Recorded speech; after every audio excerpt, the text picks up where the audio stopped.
Calvert County in southern Maryland until 5:30 p.m. At 4:48 p.m., a severe thunderstorm was detected 6 miles north of St. Clements Bay, or 6 miles northeast of Wicomico River, and was moving east at 35 miles per hour.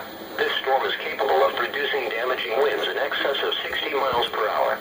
Locations impacted include Leonardtown, Hollywood, California, Town Creek, Cuckoo Creek, Patuxent River Naval Air Station, Chesapeake Ranch Estates, Lexington Park, St. Mary City. This storm has a history of producing damaging wind gusts and large hail.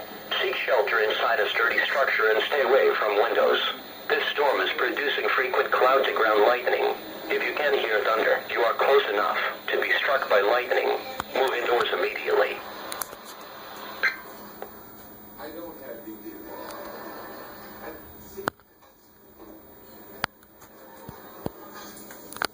I think there's a way I can help.